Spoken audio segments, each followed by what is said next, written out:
약속된 시간이 되었습니다. 다 같이 각자의 자리에서 살아계신 하나님께 예배로 나아가시겠습니다.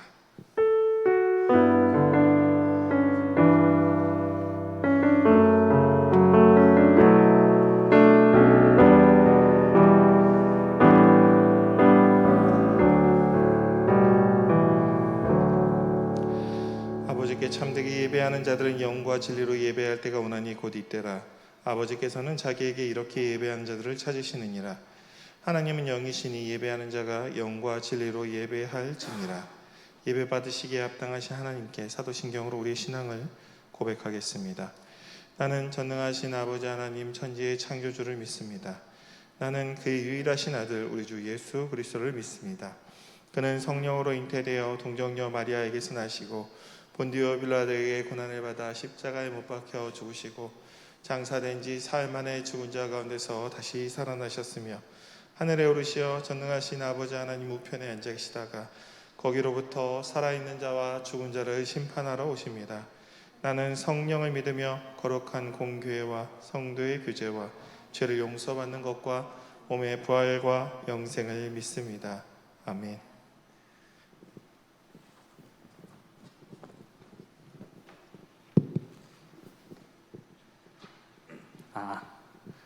여러분 한 주간도 잘 보내셨나요? 자, 이제 여름이 완벽히 왔습니다. 네, 이제 땀만 흘릴 날만 남았는데, 자, 우리 다시 겨울이 올 때까지 조금만 더 힘을 내고 또 한 주간을 살아갔으면 좋겠습니다. 네, 찬양 부르도록 하겠습니다.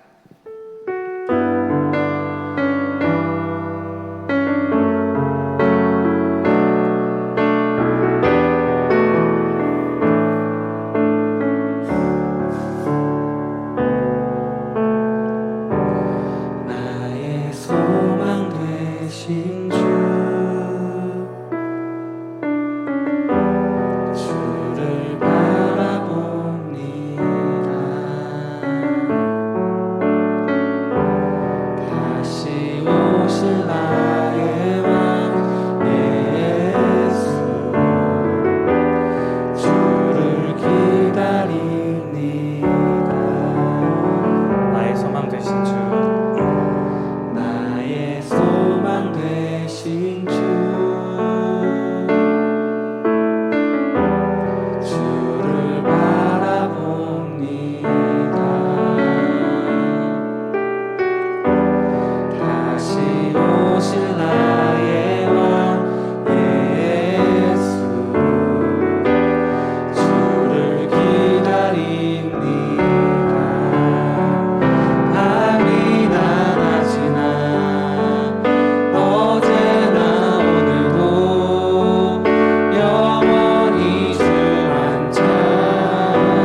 성령님 마음으로 보내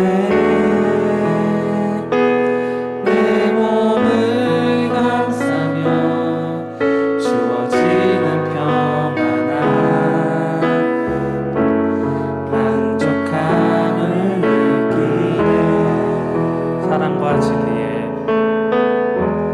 사랑과 진리에 한 줄기 빛 보내 내 몸을 감싸며 주어지는 평안함 그 사랑을 느끼네 부르신 곳에서 나는 예배하네 어떤 상황에도 나는 예배하네 부르신 곳에서 나는 예배하네 어떤 상황에도 나는 예배하네 자, 우리가 찬양의 가사를 한 번 더 생각하고 한 번 더 느끼면서 우리 찬양을 한 번 더 부르도록 하겠습니다.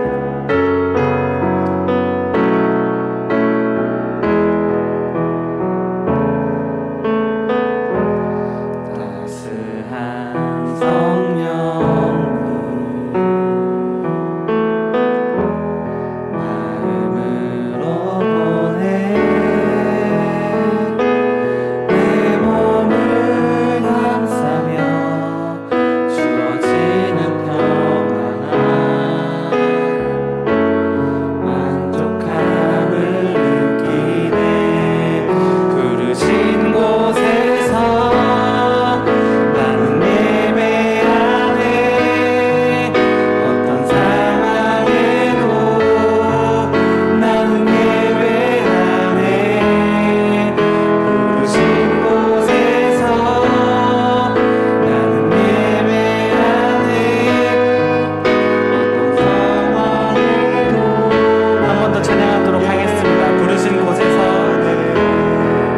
부르신 곳에서 나는 예배하네 어떤 상황에도 나는 예배하네 부르신 곳에서 나는 예배하네 어떤 상황에도 나는 예배하네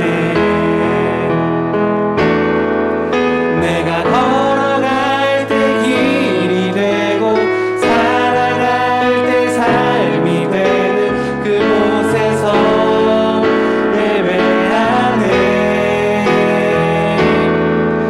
내가 걸어갈 때 길이 되고 살아갈 때 삶이 되는 그곳에서 예배하네 부르신 곳에서 나는 예배하네 어떤 상황에도 나는 예배하네 부르신 곳에서 나는 예배하네 어떤 상황에도 나는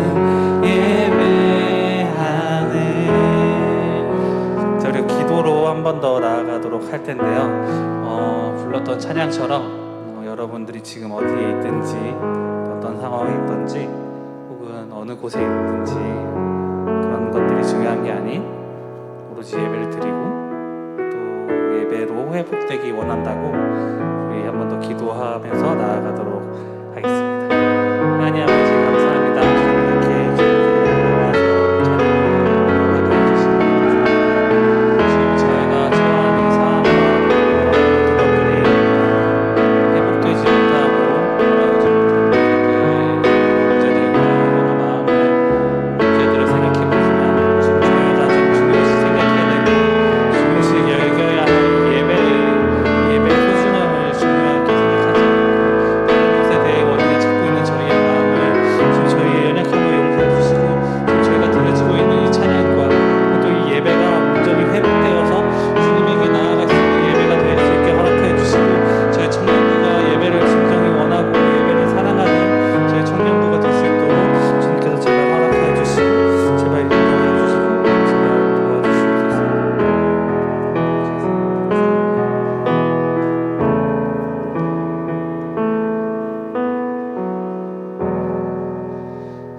기도드리시겠습니다.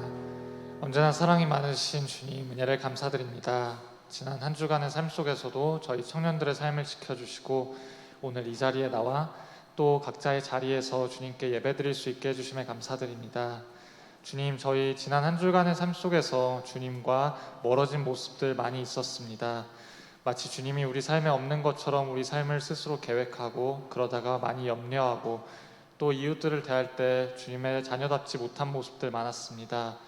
주님, 오늘 이 자리에서 다시 회개하고 주님께 돌아와 주님의 사랑을 확인하고 또 그 사랑을 이웃들에게 흘려보낼 수 있는 삶을 다짐하는 자리 될 수 있도록 인도하여 주시옵소서. 주님, 다시 날씨가 많이 더워지고 있습니다. 더운 날씨 가운데 우리 청년들 건강 잃지 않도록 도와주시고 건강한 모습으로 하루하루 살아갈 수 있도록 인도하여 주시옵소서. 주님, 또한 우리가 사람의 연약한 시선으로 우리 삶과 또한 우리 교회 공동체의 모습을 볼 때 자꾸만 상황이 안 좋아지고 악화되어 가는 듯한 마음이 들 때가 많이 있을 수 있습니다. 하지만 주님, 눈앞의 상황밖에 볼 수 없는 우리의 연약한 모습을 불쌍히 여겨주시고 주님의 인도하심을 소망하며 우리가 계속해서 주님을 믿고 의지하는 가운데 주님의 은혜를 발견하는 그런 삶들 살아갈 수 있도록 인도하여 주시옵소서. 주님, 이제 목사님 말씀을 듣습니다. 목사님 말씀 통해 우리가 목사님 말씀을 들을 때 우리가 만들어낸 우리의 필요에 따라 만들어낸 하나님을 믿는 것이 아니라 정말로 제대로 된 주님의 뜻을 분별할 수 있는 그런 시간들 될 수 있도록 인도하여 주시옵소서. 다음 한 주간의 삶 속에서도 우리와 계속해서 함께하여 주실 것을 믿습니다. 이 모든 말씀 예수님의 이름으로 기도드렸습니다.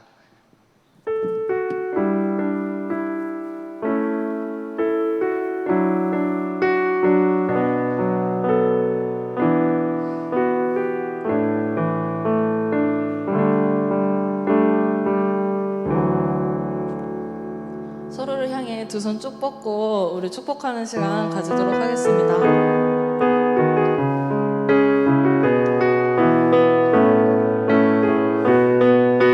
하나님의 사랑이 하나님의 사랑이 당신의 삶 가운데 가득하기를 축복합니다. 하나님의 은혜가 우리 가운데 가득하기를. 한 번 더 찬양하시겠습니다. 하나님의 사랑이 하나님의 사랑이 당신의 삶 가운데 가득하기를 축복합니다.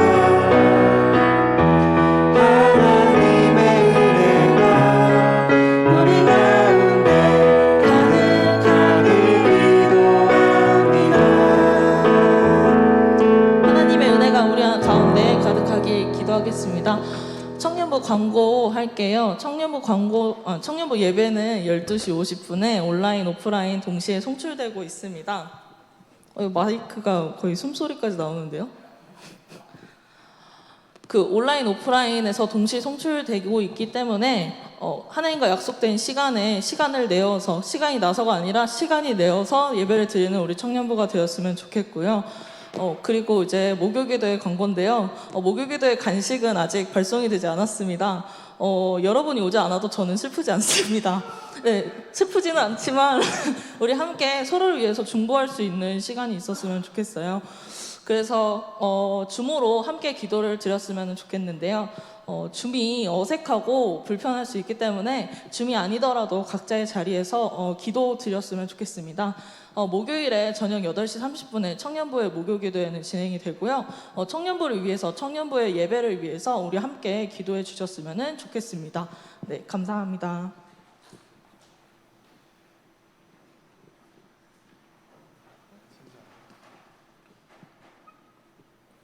진수 형제 오랜만이에요. 이따가 장학증서 받아가세요. 그냥 가시지 마시고. 네. 무슨 말인지 아시죠? 진수 형제님? 예, 저 보고 장학증서 받아가세요. 예, 감사합니다. 예, 오늘 말씀은 사무엘상 16장 1절에서 13절까지 말씀입니다. 사무엘상 16장 1절에서 13절입니다. 제가 봉독하겠습니다. 하나님의 말씀입니다. 여호와께서 사무엘에게 이르시되 내가 이미 사무엘을 버려 이스라엘 왕이 되지 못하게 하였거늘 내가 그를 위하여 언제까지 슬퍼하겠느냐. 너는 뿔에 기름을 채워 가지고 가라. 내가 너를 베들레헴 사람 이새에게로 보내리니 이는 내가 그의 아들 중에서 한 왕을 보았느니라 하시는지라. 사무엘이 이르되 내가 어찌 갈 수 있으리이까. 사울이 들으면 나를 죽이리이다 하니 여호와께서 이르시되 너는 암송아지를 끌고 와서 말하기를 내가 여호와께 제사를 드리러 왔다 하고 이새를 제사에 청하라. 내가 내게 행할 일을 가르치리니 내가 내게 알게 하는 자에게 나를 위하여 기름을 부을지니라. 사무엘이 여호와의 말씀대로 행하여 베들레헴에 이르매 성읍 장로들이 떨며 그를 영접하여 이르되 평강을 위하여 오시나이까. 이르되 평강을 위함이니라. 내가 여호와께 제사하러 왔으니 스스로 성결하게 하고 와서 나와 함께 제사하자 하고 이새와 그의 아들들을 성결하게 하고 제사에 청하니라. 그들이 오매 사무엘이 엘리압을 보고 마음에 이르기를 여호와의 기름 부으실 자가 과연 주님 앞에 있도다 하였더니 여호와께서 사무엘에게 이르시되 그의 용모와 키를 보지 말라. 내가 이미 그를 버렸노라. 내가 보는 것은 사람과 같지 아니하니 사람은 외모로 보거니와 나 여호와는 중심을 보느니라 하시더라. 이새가 아비나답을 불러 사무엘 앞에 지나가게 하매 사무엘이 이르되 이도 여호와께서 택하지 아니하셨느니라 하니 이새가 산마로 지나게 하매 사무엘이 이르되 이도 여호와께서 택하지 아니하셨느니라 하니라. 이새가 그의 아들 7을 다 사무엘 앞으로 지나가게 하나 사무엘이 이새에게 이르되 여호와께서 이들을 택하지 아니하셨느니라 하고 또 사무엘이 이새에게 이르되 내 아들들이 다 여기 있느냐. 이새가 이르되 아직 막내가 남았는데 그는 양을 지키나이다. 사무엘이 이새에게 이르되 사람을 보내어 그를 데려오라. 그가 여기 오기까지는 우리가 식사 자리에 앉지 아니하겠노라. 이에 사람을 보내어 그를 데려오매 그의 빛이 붉고 눈이 빼어나고 얼굴이 아름답더라. 하나님께서 이르시되 이가 그니 일어나 기름을 부으라 하시는지라. 사무엘이 기름 뿔병을 가져다가 그의 형제 중에서 그에게 부었더니 이날 이후에 다윗이 여호와의 영에게 크게 감동되니라. 사무엘이 떠나서 라마로 가니라. 아멘. 이것은 여호와의 말씀입니다. 잠깐 기도하겠습니다. 주님, 우리의 마음을 여시어 우리가 말씀을 깨달을 수 있도록 인도하여 주시옵소서. 예수님의 이름으로 기도드립니다. 아멘. 오늘 말씀은 여호와께서 사무엘에게 이르시되 내가 이미 사무엘을 버려 이스라엘 왕이 되지 못하게 하였거늘로 시작합니다.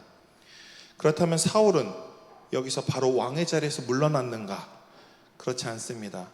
오히려 사울의 왕권은 점점 강해집니다. 사울은 능력이 뛰어난 왕이었습니다. 그는 하나님보다 자신의 능력을 믿었을 뿐이지 나쁜 왕은 아니었습니다. 세상에서 능력이 있고 세상의 일을 열심히 하면 세상적으로 성공하는 데 큰 문제가 없다는 것을 우리에게 보여주는 바로 사울이 그런 사람입니다. 이는 세상적으로 성공하는 것은 하나님과 반드시 연관되어 있는 것이 아니다라는 뜻이 포함되어 있습니다. 우리는 보통 하나님을 잘 믿으면 세상에서 잘 된다는 말을 많이 들어왔을 것입니다. 그러나 세상에서는 세상의 능력이 뛰어난 사람이 세상적으로 성공하는 것이지 하나님을 잘 믿는 사람이 어떤 특별한 능력이 갑자기 그에게 탑재되어서 세상적으로 성공하는 것은 아니다라는 것을 좀 염두에 두셨으면 좋겠습니다. 쉽게 말하면 하나님을 잘 믿는 것과 세상적인 성공은 크게 연관이 없다고 우리는 생각하는 것이 좋습니다. 하나님을 잘 믿으면 하나님께 쓰임을 받습니다. 근데 그것이 세상의 성공과 무관할 수 있다는 것인데 왜 그러냐면 제가 늘 하듯이 성경에서 가장 크게 쓰임 받으신 분이 두 분 계시죠. 누굽니까? 예수님하고 우리 바울 선생님이죠. 어떻게 돌아가셨죠? 권력자한테 죽임을 당합니다. 그러니까 하나님이 크게 쓰임을 받으면 좀 염두에 두셔야 됩니다. 권력자에게 죽을 수가 있다. 이런 것을 염두하면서 우리는 신앙생활해야 됩니다. 그래야 우리가 본질에서 벗어나지 않고 하나님을 온전히 믿을 수 있습니다. 또 나중에 하나님 어디 계시냐? 왜 하나님 나 이렇게 힘든데 알아주지 않느냐? 이런 이상한 소리 안 하는 겁니다. 오늘 말씀에서 하나님은 분명 사울을 버렸습니다. 새로운 왕을 세운다고 하셨는데 그러면 하나님이 사울을 이제 그 자리에서 물러나게 하든지 아니면은 가장 쉬운 방법은 죽이는 방법이죠. 죽이든지 해야 되는데 하나님은 그냥 버렸다고만 얘기합니다. 그래서 사울에게 어떤 조치도 취하지 않습니다. 이런 성경에서 자주 등장하죠. 큰 죄를 지은 앞세대가 있는데 그 세대의 죄를 누가 지냐면 후손이 짊어집니다. 그런 경우가 있습니다. 분명 가장 악한 왕이라고 말씀에서 언급하고 있는데 그 왕으로 인해서 이스라엘이 하나님께 더 이상 용서받을 수 없게 되었다고 하면서 그 왕이 가장 오래 통치했고 가장 오래 살았고 자기가 하고 싶은 일을 다 하다 죽습니다.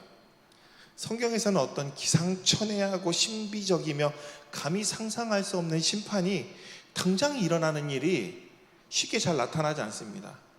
그러니까 그 이스라엘 사람들이 뭐라 그랬냐면은 묵시가 있는데 그것이 이루어지지 않는 걸 보니까 하나님 어디 있냐 이런 말을 합니다.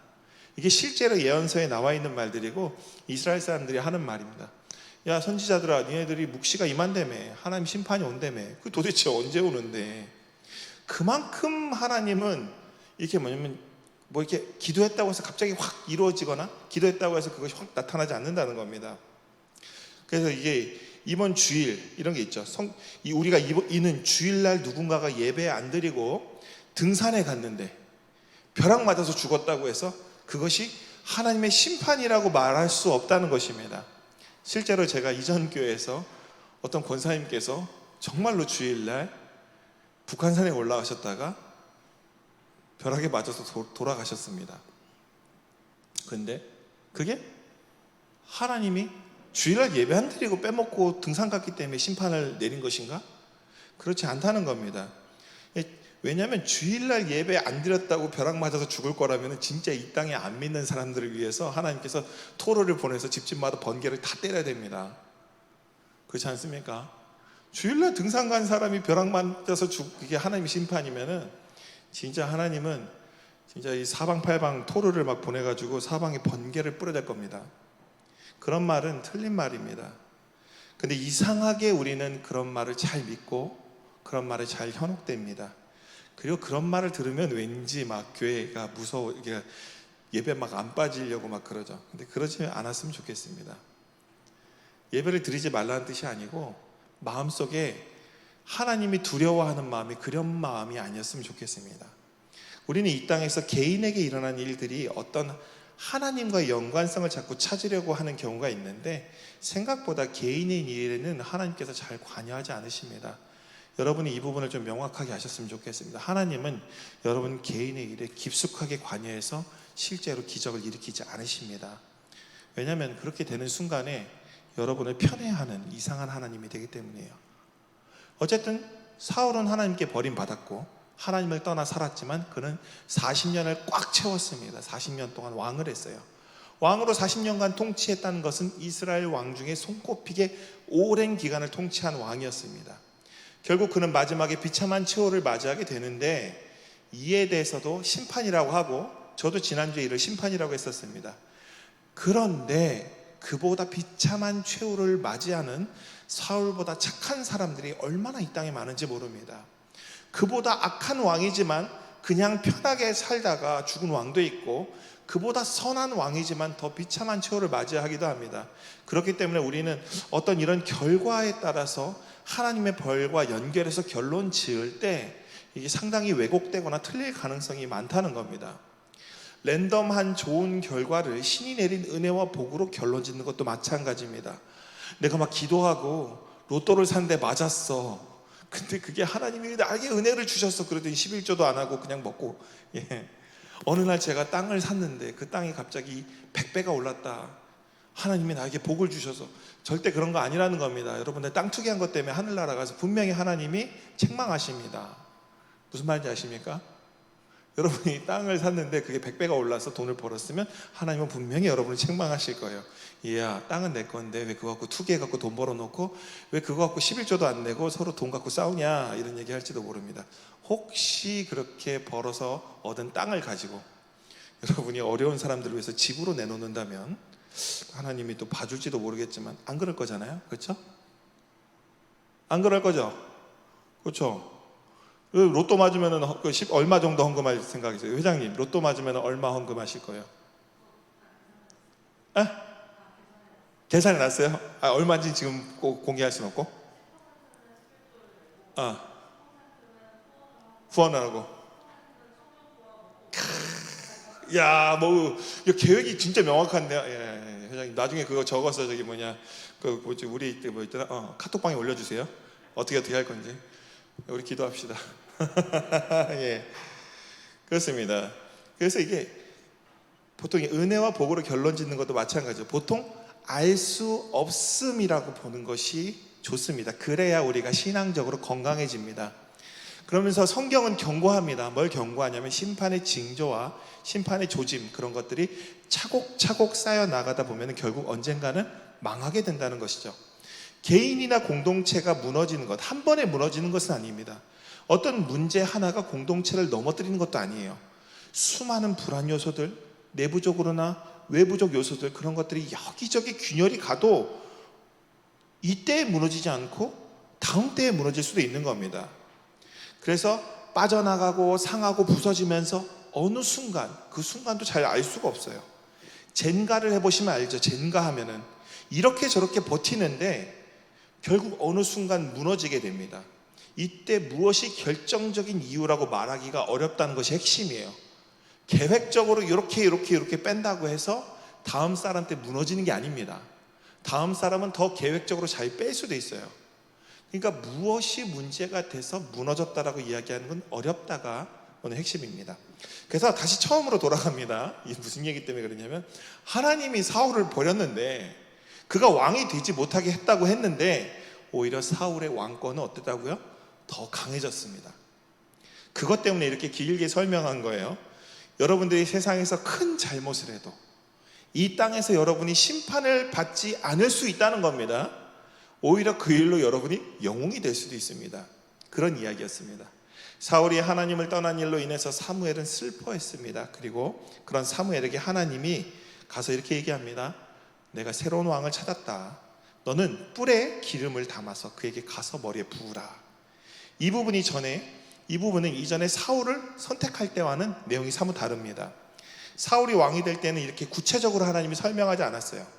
사울의 이야기를 보면은 미래의 왕이 될 자가 숨어있는 선지자인 사무엘을 찾아가는 사건이었고, 다윗의 경우는 하나님이 숨어 사는 미래의 왕에게 선지자를 직접 파송한 것입니다. 또 사울은 자기가 자원해서 왕이 됐습니다. 그러나 다윗은 하나님의 의지에 의해서 왕으로 선택받았고 세워졌습니다.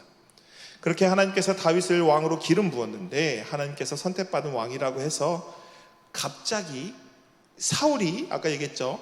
자기의 자리를 다윗에게 양보한 것도 아니고 사울이 벌레가 먹어서 죽은 것도 아닙니다.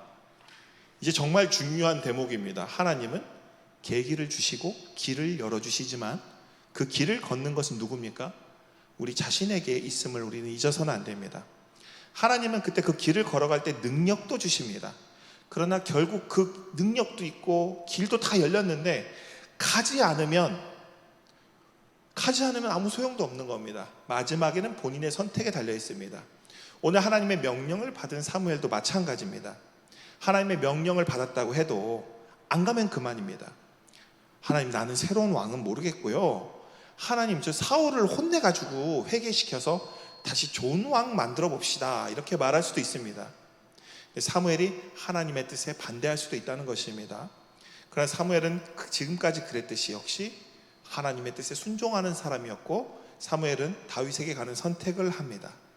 그런데 이 모습이 이전의 사무엘과는 좀 다릅니다.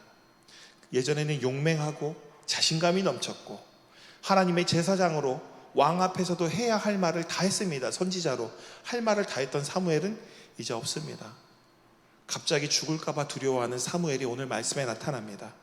하나님, 제가 하나님 명령을 받고 이렇게 떠나면 분명 사울이 내가 어떤 왕에 될 제목을 만나러 가는 줄 알고 나를 죽일 것입니다. 그리고 내가 기름 부은 하나님이 선택한 바로 그 자를 사울이 죽일 것입니다. 사무엘은 지난날 자기 자식들 문제 때문에 고생했죠. 이스라엘 백성들 문제로 또 고생했고 이 사울 왕 되는 문제 때문에 많이 고생하다 보니까 영적으로 눈이 흐려져 있었고 많이 약해져 있었음이 나타나는 대목입니다.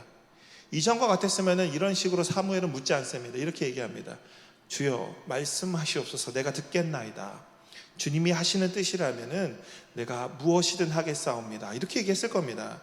원래대로 이렇게 말해야 사무엘인데 사무엘이 말이 많아진 겁니다. 우리는 시간이 지나고 신앙생활을 오래 하면 믿음이 좋아진다고 생각하는데 그렇지 않습니다. 시간과 믿음은 비례하지 않습니다. 오히려 시간이 지날수록 믿음이 더 안 좋아질 가능성이 많습니다.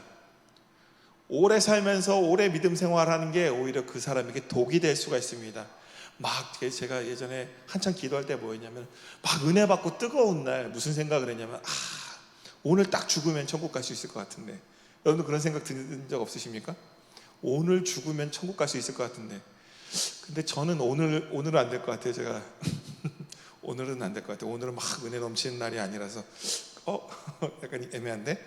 그래서 그런 날이 있습니다. 그래서 우리가 볼 때 안 좋아질 수가 있어요. 마침내 하나님을 신앙생활 오래 하지만 마침내 하나님께 더 가까이 가는 게 아니라 떠날 수도 있습니다. 사울이 그랬습니다. 그래서 사무엘은 하나님께 뭐라고 하냐면은 지혜를 달라고 얘기합니다. 근데 무섭습니다. 이전에 안 그랬죠. 근데 지금 믿음이 없어져서, 믿음이 많이 연약해져서, 마음도 약해지고 나이도 먹으니까 많이 약해진 겁니다. 그러니까 사무엘이 하나님께 얘기합니다. 하나님, 내가 무서워서 그러는데 지혜를 주십시오. 그때 하나님이 너는 암송아지를 끌고 가서 말하기를 내가 여호와께 제사 드리러 왔다 하고 이 새를 제사에게 청해라. 내가 내게 행할 일을 가르치리니 내가 내게 알게 하는 자에게 나를 위해서 기름을 부을지니라.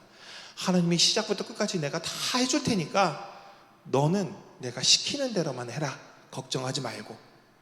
오늘 말씀에서 보면은 다시 한번 얘기하지만 하나님이 일을 참 복잡하게 하십니다. 마음에 안 드는 놈 있으면 데스노트에다 이름 딱 적으면 다음날 심장마비로 죽을 텐데 하나님이 데스노트를 안 가지고 계신가 봐요. 하나님이 데스노트를 안 가지고 계셔요. 그렇게 일을 하시는 분이 아니라는 겁니다. 그러니까 여러분들도 이게 뭐냐면 옛날에 그랬습니다. 누군가를 저주하는 기도를 하면은 그 저주가 그에게 안 가면 뭐 나에게 돌아온다 뭐 이상한 그런 미신적인 이야기가 있었는데 아무리 저주해 보십시오. 하나님이 그런 기도 들어주나? 안 들어줍니다. 근데 하나님이 그런 기도하는 거에 대해서 막지 않으셨습니다. 왜 막지 않았냐면은 이렇게 막 하나님 앞에 막 속에 있는 걸 토해내다 보면은 그 안에서 뭐가 나오냐면은 나 자신을 발견하게 됩니다. 그리고 하나님 앞에 토해내는 그 순간에 내 마음속에 있는 것들이 막 다 나오면서 또 하나님에게 또 더 가까워지고 하나님께서 또 그것을 보시고 우리를 위로해 주십니다. 우리 하나님 앞에 좀 우리가 어떤 사람인지에 대해서 좀 더 진실하게 나갈 필요가 있는 것입니다. 어쨌든 하나님의 무능에서 이 사울을 죽이지 않고 내가 세웠다는 왕을 내버려 뒀을까? 그렇지 않다는 겁니다. 이전에 자유의지와 인간의 전지전능에 대해서 한 학기 논문 같은 이야기를 짧게 했었죠. 하나님은 어떻게 했다? 스스로 자신의 능력을 제한하셨습니다. 왜냐하면 인간을 사랑하셔서 그에게 자유의지를 보장하기 위해서. 인간을 꼭두각시가 아니고 내 마음대로 하는 피조물로 아니라 나랑 동등한 존재로 나의 자녀로 그를 사랑하기 때문에 하나님은 어떻게 했다? 스스로 능력을 제한하신 것입니다. 그 이유가 뭐라고요? 우리를 사랑하시기 때문에 하나님은 우리를 마음대로 할 수 있는데 마음대로 하지 않았어요. 마음대로 하면 그것은 하나님이 우리를 사랑하지 않고 우리를 마음대로 하는 것은 하나님이 우리를 하나의 도구로서 하나의 뭐냐면 피조물로서만 여긴다는 겁니다. 아들로 보지 않는다는 거죠. 하나님 우리를 아들로 사랑하기 때문에 하나님은 우리를 정해놓고 하나님의 뜻에 맞춰서 갖다 끼워 넣지 않는다는 겁니다. 그래서 하나님은 전지전능하시지만 그 전지전능한 것을 그 사랑 때문에 내려놓으셨다는 겁니다. 아말렉 전쟁 이후에 사무엘은 사울과 갈라섭니다. 이때 사무엘은 힘을 다 잃어요. 그와 동시에 사울의 힘은 더욱 막강해집니다. 사울은 자신의 권력이 더욱 확고하게 하기 위해서 제일 중요한 게 뭐죠? 정적을 죽여야 됩니다. 언제라도 사무엘을 죽일 생각만 하고 있었습니다. 근데 명분이 없었어요. 아직도 이스라엘 백성들은 사무엘을 존경하고 있었습니다. 그러니 계기만 있으면 죽이려고 했고 늘 감시자를 붙여놓고 감시의 눈길로 바라보고 있었습니다.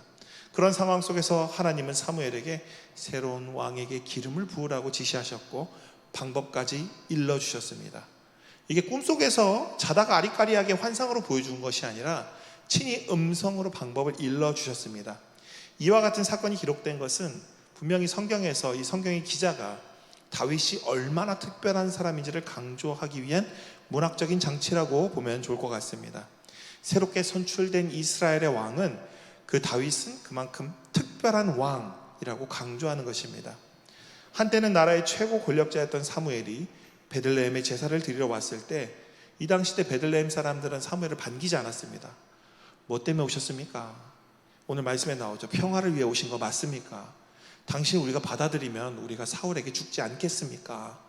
이 말을 물어본 겁니다. 왜냐하면 지금은 사울의 시대이고 괜히 사무엘과 잘못 얽히면 베들레헴은 큰 위기를 맞이합니다. 그렇기 때문에 사무엘은 특히 모든 이스라엘 본 앞에서 새로운 왕을 하나님이 선택하셨다는 말을 했기 때문에 사무엘의 모든 행동을 온 이스라엘이 또 주시하고 있었던 겁니다.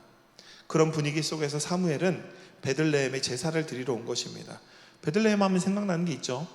예수님 때 유아 대학살이 일어났다라고 하죠. 근데 저는 그거에 대해서 기억나시나요? 베들레헴이 시골 촌동네 같은데 거기에서 유아가 몇 명이나 있었겠냐 이런 얘기를 예전에 했었죠. 그렇기 때문에 베들레헴은 이 사무엘이 오는 게 반갑지가 않았습니다. 옛날이었으면 반가웠을 거예요. 그런데 지금은 반갑지가 않습니다. 사무엘의 행동 하나 때문에 베들레헴이 다 죽을 수가 있어요. 사무엘은 베들레헴 성소에서 제사를 준비하면서 자연스럽게 다윗의 아버지인 이새를 만나게 되었고 그 아들들을 한 명 한 명 만납니다. 사무엘은 이새와 그 아들들을 거룩하게 한 다음에 제사에 초청합니다. 사무엘은 제사 의식 가운데 아들들 한 명 한 명을 본 것입니다. 사무엘은 이때 왕을 선출하러 간 것이라는 말을 하지 않고 이 가정의 대표로 제사를 드릴 아들을 하나님께서 찾는다는 식으로 말을 했을 것입니다. 그래서 사울이 첫 번째 아들 엘리압을 봅니다. 그리고 이렇게 생각합니다.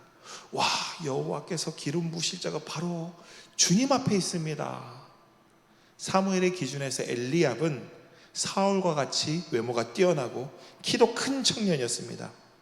근데 하나님이 이렇게 말씀하시죠. 오늘 말씀 제목입니다. 그의 용모와 키를 보지 말라. 내가 이미 그를 버렸노라.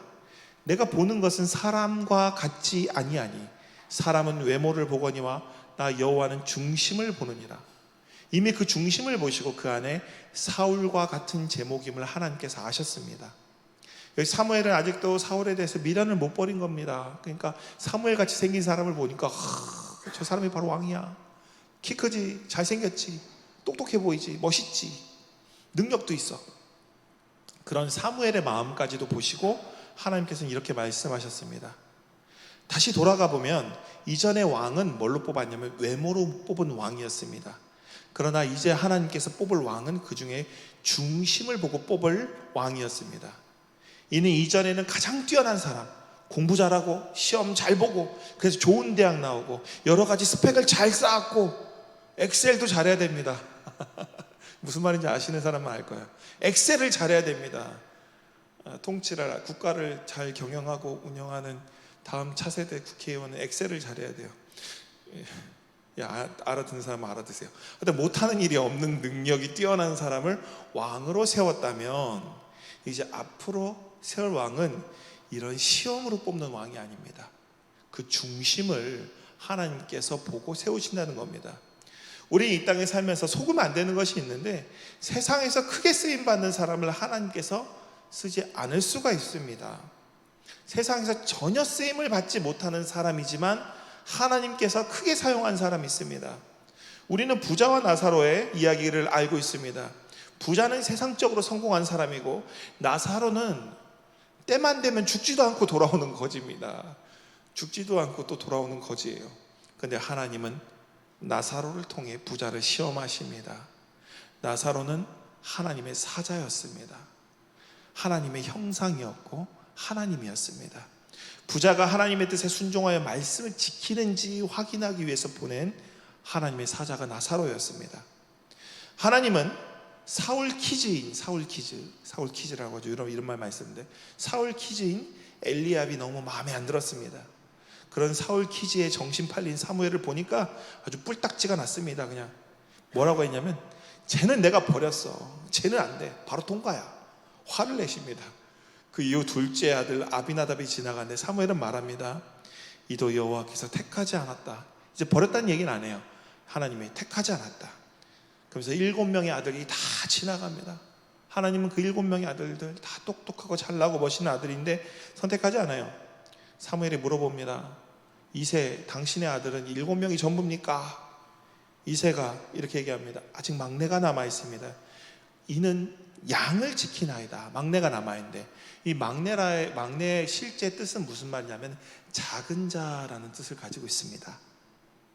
이 당시 가장 천한 직업이 뭐였냐면 양을 지키는 사람이었어요. 고대 사회에서 농사는 뭐인지 아십니까? 지금 4차 산업혁명과 같이 이런 가장 최첨단의 산업이었습니다. 4차 산업과 같이 목축과 달리 농업을 하려면 관계시설이 필요했고 사회 간접자본이 확보되어야 했으며 강우량을 예측해야 됐고 각종 병충해를 대비해야 했습니다. 우리는 지금 농사에 대해서 잘 모르니까 어떻게 이야기하는지 모르겠지만 그 고대 사회에서 농사는 최첨단 학문이었습니다. 그래서 자식들 중에 가장 기대받는 유망주의 경우 이 첨단 산업인 농사를 짓거나 관직에 진출하게 됩니다. 그러나 목축업은 당시 3D 업종이었어요. 더럽고 냄새나고 그런 직업이었습니다. 그렇기 때문에 사람들이 기피하는 직업이었고, 당시 목축은 많이 키워서 대단한 걸 하는 게 아니라 자급자족이 목적이었기 때문에 소규모로 행해졌고 여자나 소녀들이 담당했다고 합니다. 그러니 막내가 양을 지키고 있었다는 것은 그만큼 집에서 형들에 비해 전혀 드러나지 않는 그런 사람이었습니다. 아까 얘기했죠? 막내의 원래 의미가 뭐라고요? 작은 자다. 그래서 형제 중에 가장 작은 자, 그가 다윗이었습니다. 하나님은 키 큰 사람 싫다고 했죠. 우리 청년들 키 큰 친구들 많은데, 여기서 키 크다는 것은 피지컬적으로 키 크다는 이야기 하는 거 절대 아닙니다. 그 안에 교만이 가득한 사람, 하나님보다 자신을 더 믿는 사람, 자신의 키를 믿고 자신의 능력을 믿고 자신의 외모를 믿고 그런 사람을 말하는 겁니다. 자신의 피지컬을 믿는 거죠. 그렇게 그는 자신의 출신을 더 중요하게 생각하고 자신의 지난날 업적과 지난날의 경험, 자신이 만든 그런 것들을 모든 과정들을 자신이 만들었다고 믿는 바로 그런 사람이라는 것입니다. 자기 소견에 옳은 대로 행했는데, 이 중요합니다. 이게 결과까지 잘 만들어내는 이 땅에서 뛰어난 능력을 가진 사람, 영웅을 말합니다. 하나님이 선택하신 작은 자 다윗은 당시 도시인들이 뒤떨어진 산업으로 인식하는 목축업을 하고 있었습니다. 세상적으로 절대 왕이 될 수 없는 바로 그런 사람. 대학도 나오지 못했고 당연히 유학도 못 갔겠죠. 그저 낮은 자리에서 성실하게 일을 하던 그런 사람. 그러나 양을 치며 양을 사랑하며 양을 보호하며 하나님의 마음을 가장 잘 알게 된 사람, 그가 바로 다윗이었습니다. 고대 근동의 왕들은 자주 자신을 목자에 비유합니다. 이 부분은 사내립의 비문에도 나오고, 그 당시에 고대 비문에는 자신을 목자라고 얘기합니다. 왜냐하면 목자가 양의 필요를 채우고 지키듯이 왕은 백성들을 지키고 돌보는 사람이라는 이념을 반영하는 것입니다. 예수님도 뭐라고 하셨죠? 나는 선한 목자다라고 말씀하셨죠. 사무엘은 막내, 작은 자, 양치는 자, 이것이 연결되면서 이 말을 듣자 뭔가 영적인 감이 확 오는 것을 느낍니다. 이세에게 뭐라고 했냐면 그 아들을 빨리 데려오라고 합니다. 그러면서 그가 오지 않으면 나는 식사 자리에 앉지 않겠다. 그래서 이세는 급하게 다윗을 불러옵니다. 사무엘은 다윗을 봅니다. 뭐라고 얘기하냐면 그의 빛이 붉고 얼굴이 빼어나고 눈이 빼어나고 얼굴이 아름답더라. 그랬더니 이 사람들이 이럽니다. 하나님이 키 큰 사람 싫어하더니 하나님은 얼굴만 보시는구나. 키를 안 보고 얼굴만 보시는구나. 근데 그게 아닙니다. 양들을 치다가 갑자기 불려온 아이가 이렇게 보일 수가 없습니다. 그런데 영의 눈으로, 하나님의 눈으로 보니까 그 아이가 그렇게 아름답게 보이는 것입니다. 실제로는 우리가 볼 때 작고 볼품없고 꼬질꼬질하고 냄새나는 아이였을 것입니다.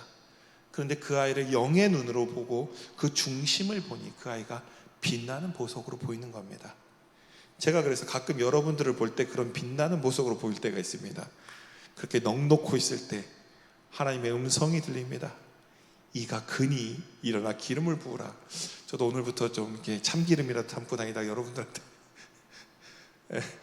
사무엘은 준비한 기름 뿔병을 가져다가 그의 형제 중에서 그에게 부었더니 이날 이후로 다윗이 여호와의 영에 크게 감동되었다라고 합니다. 당시의 이 의식은 왕에게 기름 부은 의식이라고 본 사람은 없었어요. 그랬다면 다윗은 형들 사이에서 요셉과 같은 거친 인생을 살았을지도 모릅니다. 또 이세의 가정에는 큰 어려움을 겪었을 것이고 다윗은 순탄치 못한 유년 시절을 보냈을 것입니다. 그러나 그런 일은 일어나지 않은 것으로 보아서 정말로 사람들은 이세의 집 대표로 제사 드릴 아들로 그날은 다윗이 정해졌다 정도로 생각했을 것입니다. 그러나 오늘 그 아버지 이세는 야곱이 요셉의 꿈을 새겨들은 것처럼 다윗에게 기름 붓는 사무엘의 모습을 눈에 새겨놓고 있었을 것이라고 저는 봅니다. 하나님은 중심을 보는 분입니다. 하나님은 우리의 교만함을 다 압니다. 저게 속에 무슨 생각 갖고 있는지 다 알고 있습니다. 제가 무슨 생각하는지 다 알고 있습니다. 우리가 무엇을 자랑하고 싶어 하는지도 알고 있습니다. 우리의 정체를 그 속까지 다 알고 있습니다. 우리가 무엇에 우리의 정체성을 두고 의미를 두고 있는지, 우리의 인생의 목표가 어딘지도 알고 계십니다. 하나님은 그 중심을 보시고 그 중심이 교만한 자를 어떻게 하냐면 오늘 사울과 같이 엘리압과 같이 버렸다 하십니다. 그래서 특히 하나님보다 자신의 힘을 믿는 사람, 자신의 능력을 믿는 사람, 노력하면 무엇이든 가능하다고 하는 사람, 그 제일 무서운 사람 뭐냐면 노력해서 무엇이든 이루어내는 사람. 그런 사람들을 하나님은 뭐냐면 내버려 두십니다. 하나님이 왜냐하면 힘을 쓸 필요가 없거든요. 그런 사람에게는 하나님이 그냥 버린다기보다는 그냥 방치해 두셔도 상관없으니까 그냥 내버려 두십니다. 근데 오늘 막내, 작은 자, 가장 천한 일을 하고 꼬질꼬질하고 볼품없는 그 다윗을 보십니다. 그리고 그 안에 뭘 보냐면 겸손함을 보고, 그리고 그 안에 양을 사랑하는 마음을 보시고, 그가 양을 지키기 위해서 얼마나 용감하게 싸웠는지 하나님이 보십니다. 양을 싸우게 뭐냐면 다윗은 소년이었다고 하는데 다윗이 그 얘기를 합니다. 내가 양을 지키기 위해서 곰과도 싸우고 사자와도 싸웠다고 얘기합니다. 우리가 생각하는 다윗이 그런 다윗이 아닐 수도 있습니다. 정말 작고 그랬을까요? 곰 엄청 무섭습니다. 그런데 그 마음, 그걸 보신 겁니다. 아무런 스펙도 없습니다. 하나님은 그가 양을 돌보는 마음을 보시고 왕으로 세우기로 작정합니다. 생명까지 걸고 자신에게 책임을 맡은 그 양을 지키는 그 모습을 보고, 그러죠. 예수님도 얘기하시죠. 작은 일에 충성된 자에게 뭐라고 합니까? 큰 일을 맡기겠다 하신 것처럼 그렇게 했습니다. 제대로 된 교육을 받은 게 아니에요. 대학을 나온 것도 아닙니다. 어떤 시험을 패스해 본 적도 없습니다. 정말 그는 양을 치던 사람이었고 양을 위해서 악기를 연주했으며 양을 지키기 위해서 맹수와 싸우던 그저 용감한 한 소년이었습니다. 또 그는 하나님을 경외할 줄 아는 겸손한 사람이었습니다. 그런 그가 여호와 영에 크게 감동되어서 어떻게 되었을까요? 솔로몬과 같이 막 지혜가 있었을까요? 기술이 생겼을까요? 아닙니다. 그는 여호와의 영에 크게 감동되어 하나님을 더 잘 믿는 사람이 되었습니다. 어떻습니까, 여러분들? 하나님의 말씀에 더 잘 순종하는 사람이 되었습니다. 그리고 그런 다윗을 하나님은 왕으로 세우십니다. 그저 키 작고 꼬질꼬질하고 냄새나는 아이가 사람 눈에 띄지 않고 잔심부름이나 하면서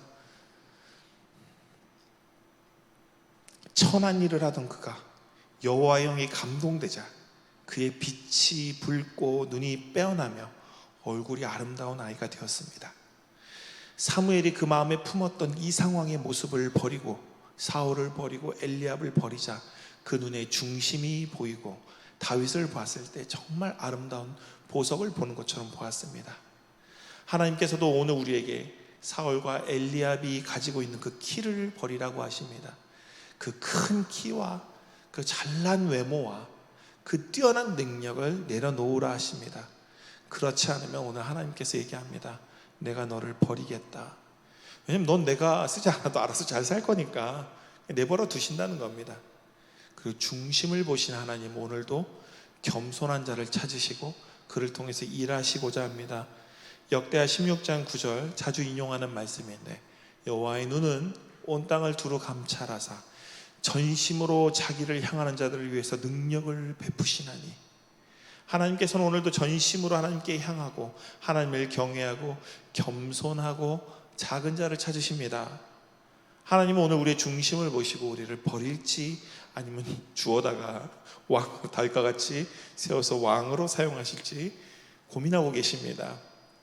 세상은 우리에게 사울과 엘리압과 같이 되길 원하지만 하나님은 오늘 우리가 다윗과 같이 되기를 원하십니다. 작은 자, 겸손한 자, 맡은 일을 성실하게 감당하며 나의 필요를 위해서 살아가는 사람이 아니라 형제와 자매의 필요를 채워주며 그들을 구원으로 인도하기 위해서 살아가는 자, 바로 그 자가 하나님의 아들이며 이 땅의 왕의 자녀로 하나님께서 세우시는 바로 이 시대의 다윗입니다. 바로 그가 하나님의 진정한 자녀이며 이 시대의 왕 같은 제사장, 택한 족속이며 거룩한 나라인 참 그리스도인입니다. 오늘 우리 신행의 청년들이 이 시대의 다윗이 되어서 이 시대를 살리고 많은 사람을 세워가는 참 소망의 그리스도인들 다 되기를 간절히 기원합니다. 기도하겠습니다. 우리의 중심을 보시는 하나님, 오늘 우리가 하나님 보시기에 다윗과 같이 아름다운 청년이 되길 원합니다. 사울과 엘리압처럼 큰 키와 외모, 자기 능력을 의지하는 그런 사람이 되고 싶지만 그런 것들을 내려놓고 오직 하나님만 신뢰하며 하나님을 경외하는 참 믿음의 사람 되고 싶습니다. 내 안에 교만함 버리게 하여 주시고 이 땅에 헛된 것을 자랑하는 어리석음에 빠지지 않게 하여 주시며 그 어떤 것보다도 하나님의 뜻을 성실하게 행하며 오늘도 감사로 생활하는 우리 모두가 되게 인도하여 주시옵소서. 또 그 안에 주시는 하나님의 은혜와 기쁨과 복이 충만케 하시며 한 주간도 성령 충만한 가운데 우리의 삶 가운데 빛과 소금의 역할 잘 감당하는 우리 귀한 신행의 청년들 다 되게 인도하여 주시옵소서. 주께서 붙들어 주실 줄 믿사오며 우리 주 예수 그리스도의 이름으로 기도드립니다. 아멘. 다 같이 일어나셔서 파송과 봉헌의 찬양, 봉헌과 파송의 찬양 드리겠습니다.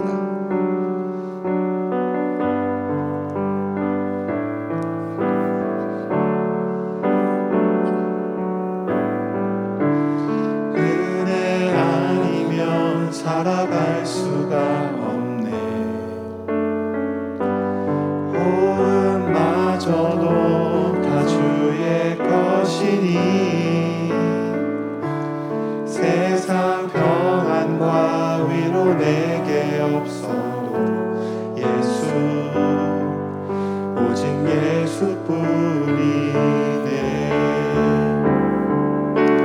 크신 계획 다 볼 수도 없고 작은 고난에 지쳐도 주께 묶인 나의 모든 삶 버티고 견디게 하시네. 은혜 아니면 살아갈 수가 없네. 나의 모든 것 다 주께 맡기니 참된 평안과 위로 내게 주신 주 예수, 오직